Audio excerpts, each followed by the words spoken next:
ఇప్పుడు ఫంక్షన్ మీ ఇచ్చేవాళ్ళం తెచ్చి ఇంటింటికి ఈ అలాగే బాగుందా, లేకపోతే ఇప్పుడు మీరు సచివాలయంకి వెళ్ళి కూర్చొని 2-3 రోజులు తీసుకోవడం బాగుందా?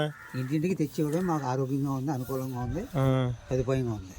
జగన్ బాబు గారు మంచి చేస్తున్నారు. జగన్బాబు మా మహానుభావుడు, 10 కాలాల పాటు ఆయన ఉండాలి. అది అది మా కోరిక. ఇంకా ఏమైనా చెప్పాలని చెప్పు. అటువంటి మహానుభావుడు భగీరథుడు కొడుకుట్టాడు. మహానుభావుడు భగీరథుడు అంటే ఎవరు అనుకున్నావు? ఎవరు? రాజశేఖర రెడ్డి గారు అపర భగీరథుడు. అపర భగీరథుడు కొడుకు పుట్టాడు మహావిష్ణుమూర్తి. ప్రజలను చూస్తున్నాడు. మహావిష్ణుమూర్తికి 10 కాలాల పాటు ఉండాలని మా కోరిక. ఓకే, అంటే మన జగన్ గారి పరిపాలన రావడం మళ్ళీ మనకు కావాలి. 10,000కే ఓకే, సరే. 30 సంవత్సరాలు పరిపాలించాలి మన జగన్ బాబు.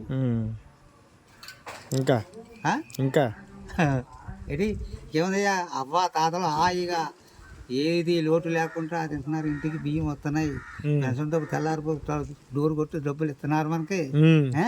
ఏటయ్యా ఆరోగ్యశ్రీ కంటి ఆపరేషన్ అంటే తల్లిదండ్రులు చూడలేదు. అటువంటి మహానుభావుడు కంటి ఆపరేషన్ చేయించాడు. నాకు డబ్బులు ఇచ్చి మళ్ళీ నన్ను ఫోన్ చేశారు, నా కంటి కూడా చేయించేసుకోవాలి. కానీ అటువంటి మహానుభావుడు మర్చిపోతే మళ్ళీ పుట్టగతులు ఉంటాయా?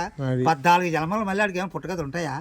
అటువంటి మహానుభావుడు కాదంటేని అదనమాట. మళ్ళీ మనం ఫ్యాన్కే ఓటు వేయాలి. జై జగన్, జై జగన్, జై జగన్.